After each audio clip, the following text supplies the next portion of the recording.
গান আমাদের সবাইকে উপহার দেওয়ার জন্য। এখন আমরা আরেকটি মাহেন্দ্র ক্ষণের মধ্যে যেতে চলেছি। এই অনুষ্ঠানটি এইভাবে কবি সম্মেলন করার পিছনে যার বিশেষ উদ্যোগ রয়েছে, রোপণ পত্রিকার সম্পাদক কবি ফজলুর রহমান মণ্ডল, তার রচিত একটি কাব্যগ্রন্থ যা ছত্রের হাট থেকে আমার প্রকাশনার মাধ্যমে প্রকাশ হবে এই মুহূর্তে এই মঞ্চে, এবং উল্লেখ করা আছে যে 16 চিস্তিয়া তরিকা আশ্রমের বাৎসরিক অনুষ্ঠান 2026 সেটা প্রকাশ হবে। এবং প্রকাশের জন্য আমি বিশেষ করে যে চারজনকে সামনের দিকে আসার জন্য অনুরোধ করছি। আনন্দম সম্পাদক কবি শ্রী রামপ্রসাদ মুখোপাধ্যায় মহাশয়, বিশিষ্ট শিক্ষক এবং সমাজসেবী, আমাদের সকলেরই প্রিয় এবং বাচিক শিল্পী মোশাররফ হোসেন ভাই, ঢেউ পত্রিকার সম্পাদক সমর দুবে মহাশয়, এবং এই অনুষ্ঠানে যিনি আহ্বায়ক আমরা তাকে সকলেই চিনি, আমাদের প্রিয় ডাক্তার সাইফুদ্দিন ভাই। আপনারা চারজন সামনে আসুন এবং বইটিকে ফুলের পুষ্পের আবরণের ভিতর থেকে উন্মোচন করুন আমাদের সকলের সামনে এবং ধন্য করুন আমাদের সকলকে। ডক্টর সাইফুদ্দিন ভাই।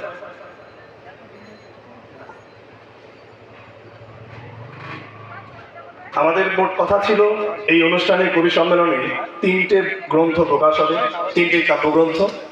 এটি তার মধ্যে শেষ, এবং কাব্যগ্রন্থের পর্ব শেষ হলেও কবিতার পর্ব শেষ হচ্ছে না। আপনাদের কণ্ঠে আবার কবিতা শোনা হবে। অবশ্যই আপনারা যে চারজনের নাম আমি করলাম আবারও বলছি: ডক্টর সাইফুদ্দিন ভাই, সমর দুবে মহাশয়, বিশিষ্ট শিক্ষক ও সমাজসেবী মোশাররফ হোসেন এবং আনন্দ সম্পাদক রামপ্রসাদ মুখোপাধ্যায়। আপনারা চারজন বইটিকে এই হাতে নিন এবং মুখোশ উন্মোচনের মাধ্যমে আমাদের সকলের সামনে তার বইটির নাম হলো মুখোশের আড়ালে, আর এখন ফুলের পাপড়ি থেকে বইটির মুখোশ আড়াল হলো আমাদের সকলের সামনে। দারুণ মিলে গেল নামটা। মুখোশের আড়ালে লিখেছেন রোপণ পত্রিকার সম্পাদক কবি ফজলুর রহমান মণ্ডল।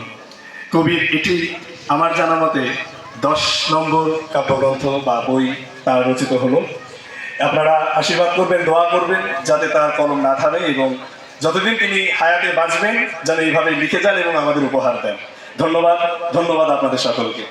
স্যারকে, রামপ্রসাদ মশাইকে আমি একটু অনুরোধ করবো যে পত্রিকাটা হাতে নিয়ে এই মুহূর্তে আপনি যে অনুভূতিটা পেলেন, যদিও এখনো পড়া হয়নি তাই সেই বিষয়ে বলবো না, আপনার যে প্রথম অনুভূতি এবং প্রচ্ছদ দেখে বা বইটিকে হাতে নিয়ে যে অনুভূতিটা পেলেন আমাদের সামনে যদি একটু ভাগ করে নেন আমাদের সাথে, আমরা খুশি হই।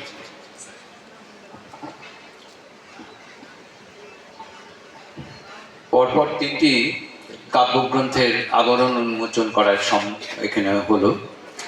তো এই বইটির ক্ষেত্রে যেটা বলার সেটা হচ্ছে খুব দীর্ঘদিনের সম্পর্ক ফজলুরের সঙ্গে। সেও আমার ছাত্র বড় আন্দুলিয়া হাই স্কুলে, এবং ওর মধ্যে একটা অসম্ভব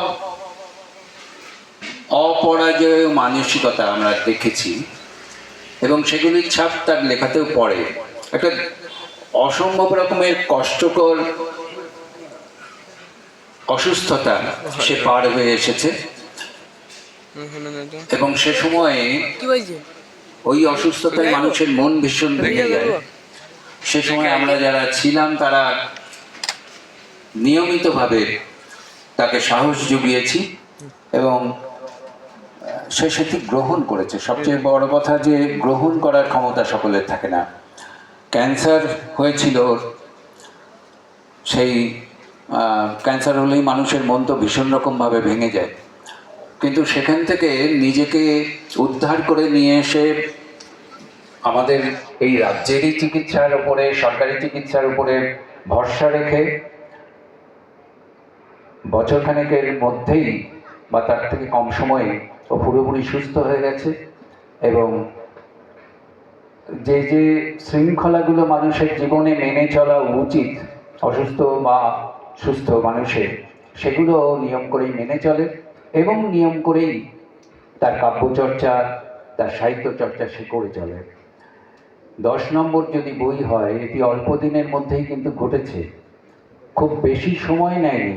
2-3 বছরের মধ্যে 10টি কবিতার বই প্রকাশ করা এটা কিন্তু খুব সহজ কাজ নয় আমরা যারা লেখালেখির মধ্যে থাকি। তবে এক্ষেত্রে আরও একজনকে ধন্যবাদ দিতেই হবে, তার নাম জাহির পাড়াতি। তার এই উৎসাহ না থাকলে, তার এই প্রচেষ্টা না থাকলে, ছন্দের প্রকাশনা থেকে যেসব কাব্যগ্রন্থগুলি একের পর এক সে বের করে চলেছে, সেই উদ্যোগটি না থাকলে এটি সম্ভব হতো না।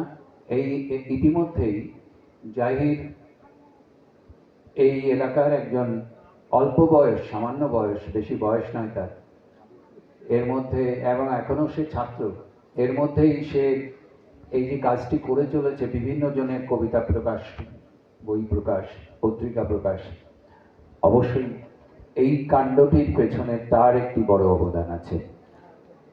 আমার একটি কবিতার বই তাদের করার ইচ্ছে আছে, আমি এই মঞ্চ থেকে কথা দিচ্ছি, খুব তাড়াতাড়ি তাদের হাতে আমি পাণ্ডুলিপি তুলে দেবো।